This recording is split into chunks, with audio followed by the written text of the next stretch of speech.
Ang lupa mula pa noon ay nagsisimbolo na ng kalayaan, kapangyarihan at kabuhayan. Ngunit sino nga ba talaga ang tunay na nagmamay-ari nito? Simula sa ating mga ninuno hanggang sa kasalukuyan.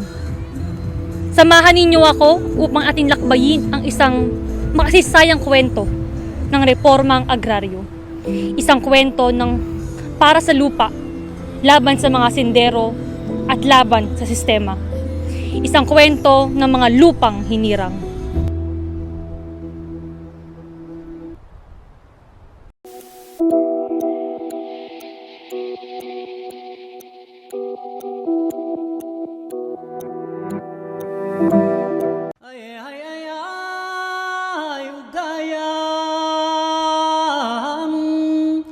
Galayaman, ugayam galayaman.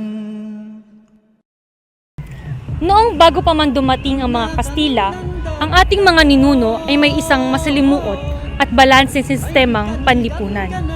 Sa tuktok ng lipunan ay ang mga datu at maharlika, mga pinuno at mandirigma, mga tagapagtanggol ng kanilang barangay, at itinuturing na may-ari ng lupa at kayamanan.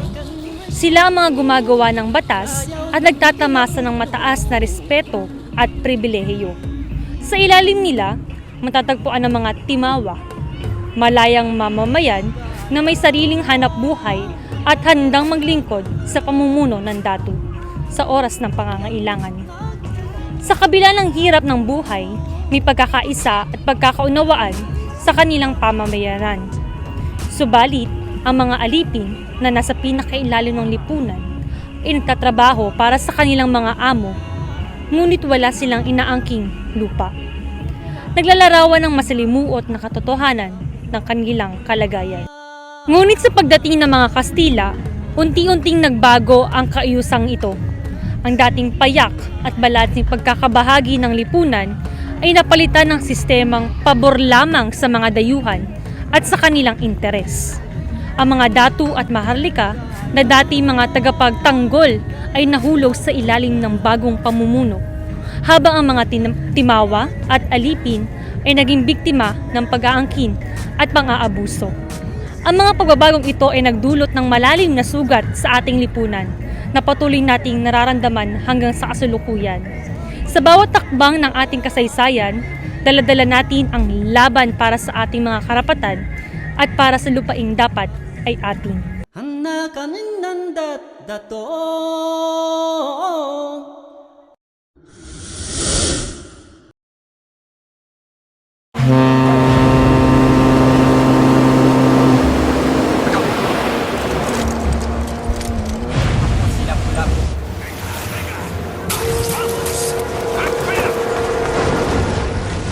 Deixa-me os amigos. Até já vimos outros como ele.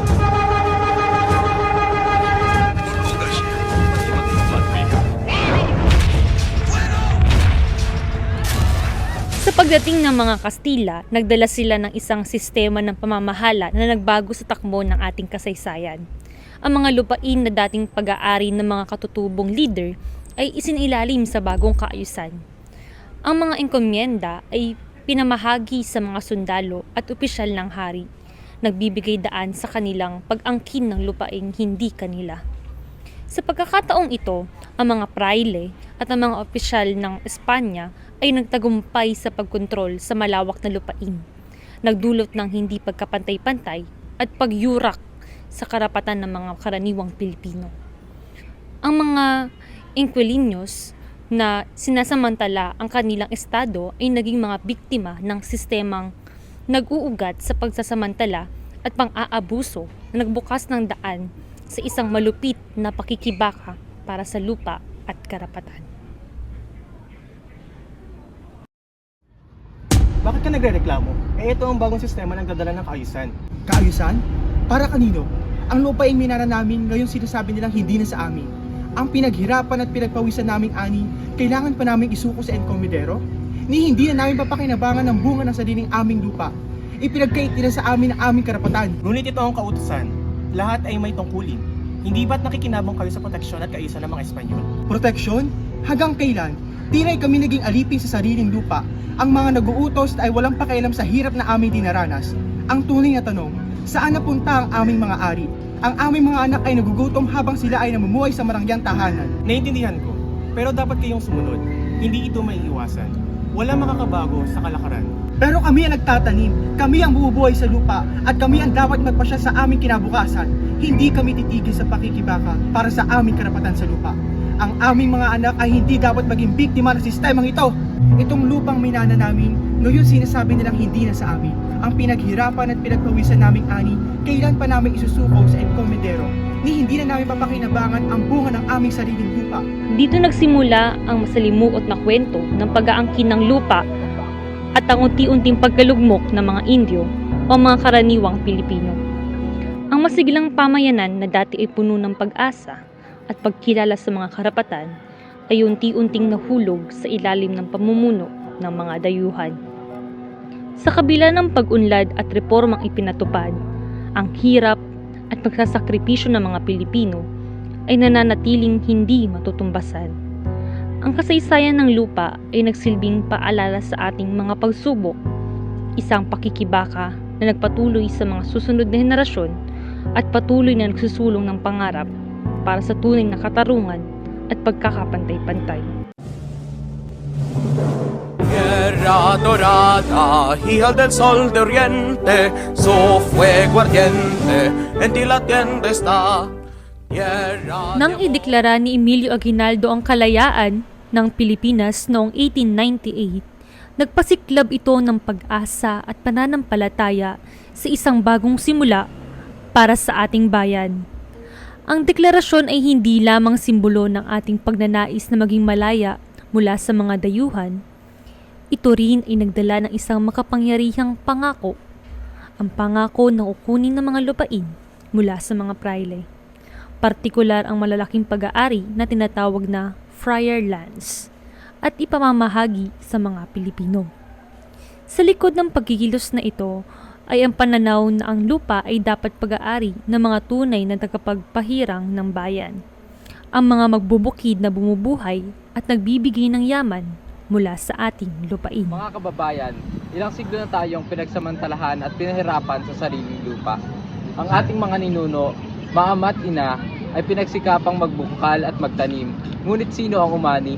Ang mga prayle at mga dayuhang lumupig sa atin. Ngunit ngayon, mga kapatid, ngayon ay tapos na ang kanilang kapangyarihan sa lupain sa atin nararapat. Tayo ang may karapatan sa bawat piraso ng lupang ito, sa bawat butil ng palay at sa bawat ani. Panahon na para ang lupang sinasaka ng ating mga kamay may pa sa ating mga anak at magiging apo. Pangako ni Aguinaldo na kumpiskahin ang mga friar lands at ipamahagi ito sa mga Pilipino ay nagbigay ng liwanag sa pangarap ng mga magsasaka at karaniwang tao na makamit ang kanilang sariling lupain, na tinatawag nilang karapatan. Sa ating kasaysayan, ang laban para sa lupa at katarungan ay nananatiling isang mahalagang bahagi ng ating pagkatao. Isang laban na dapat ipagpatuloy para sa kinabukasan ng ating mga anak at ng ating bayan.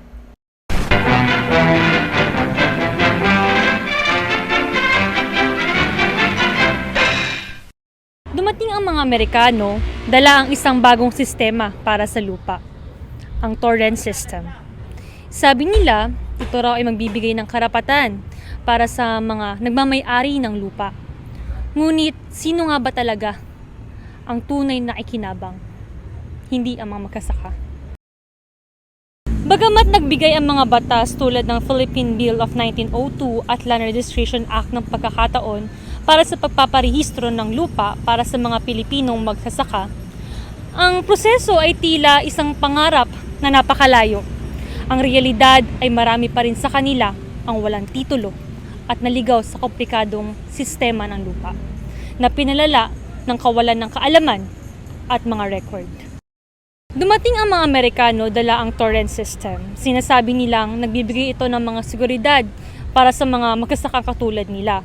Pero hindi natin alam kung sino ba talaga ang tunay nagmamay-ari nito.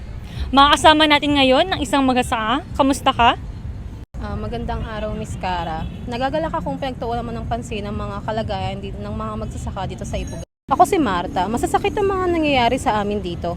Ang torrent system ay parang pangako na hindi natupad. Akala namin magiging madali ang pagpaparehistro. Pero sobrang hirap. Kamusta ka naman? Grabe, Miss Cara. Napakahirap ng buhay namin dito sa Bulacan. Ano naman yung mga hadlang na yung naranasan? Malalaki ang mga bayarin at wala kaming sapat na pondo. Ang mga kailangan para makapagparehistro ay abot kamay ng mga mayayaman. Pero kami, wala kaming laban. Kaya't patuloy kami nagsasaka, nagtatanim sa mga lupaing hindi naman amin. Ikaw, kamusta ka? Magandang araw po. Ako si Ronaldo, isang katutubong magsasaka galing sa Nueva Ecija. Ano naman yung epekto nito sa'yo? Nakakalungkot. Bawat buti ng pawis namin ay para sa ibang tao. Ang mga ani naman namin, madalas na pupunta sa mga may-ari ng lupa. Tiniis namin lahat ng hirap, habang ang mga anak namin ay nilalakad ang kanilang mga pangarap na tila napakalayo. Ano naman yung masasabi mo sa sitwasyon nyo ngayon? Magandang araw, Miss David. Ako si Luis. Ang masasabi ko, dapat ipamigay ang lupa sa mga nagtatanim. Ang mga batas ay dapat para sa mga tunay na nagtatrabaho. Kailangan namin ng suporta, hindi lang sa salita, kundi sa gawa. Ito ang kwento ng maraming magsasakang Pilipino. Sa halip na pag-asa, ang sistemang torrents ay nag-iwan ng takot. Takot na isang araw, ang lupang bumubuhay sa kanila ay mawawala rin na parang wala. Sa kabila ng mga ipinangakong pagbabago sa kanilang sariling bayan at sariling lupaing minana, wala silang karapatan. Ganito ba ang hustisya? Ganito ba ang kalayaan na ipinangako ng bagong sistema? Habang patuloy ang laban para sa lupa, ang kanilang mga tinig at pangarap ay nanatiling isang mahalagang bahagi ng ating kasaysayan at hinaharap.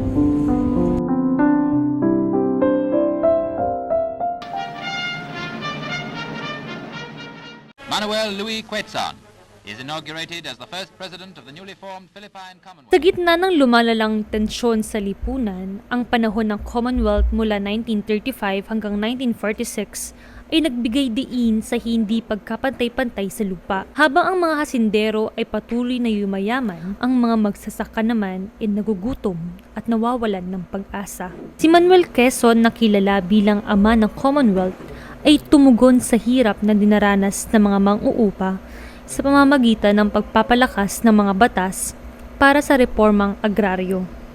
Ang mga batas na ito ay tulad ng Rice Share Tenancy Act ng 1933 ay nagbigay ng 50-50 na bahagi sa pagitan ng may-ari at ng may tenant. Ngunit sa kabila ng mga hakbang na ito, ang mga umiiral na problema para sa agrarian relations ay nagpatuloy na nagdulot ng mga pag-aaklas tulad ng Colorum Revolt ni Pedro Calosa at Sakdal Revolt ni Benigno Ramos.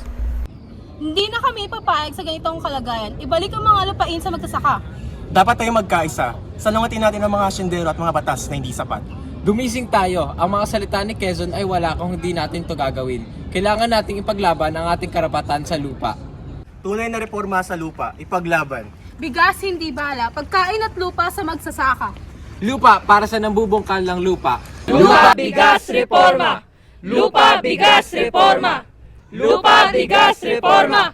Sa kabila ng mga pagsisikap ni Quezon na ipatupad ang mga batas na agraryo at itaguyod ang social justice sa ilalim ng 1935 Constitution, ang pag-aaway sa pagitan ng mga sindero at ang mga magsasaka ay hindi nawala. Ang mga batas na ipinasa, bagamat nagbigay ng pag-asa, ay madalas na nanatiling mga pangako lamang, mga pangakong hindi natupad. Sa kanilang pakikibaka, patuloy na hinahanap ng mga magsasaka ang kanilang mga karapatan sa lupa. Umaasang darating ang araw na ang kanilang sakripisyo at pagsusumikap ay makikilala. Ang kanilang laban ay hindi lamang para sa lupa, kundi para sa isang makatarungang kinabukasan na naglalayong muling ibalik ang dangal at karapatan sa kanilang mga kamay.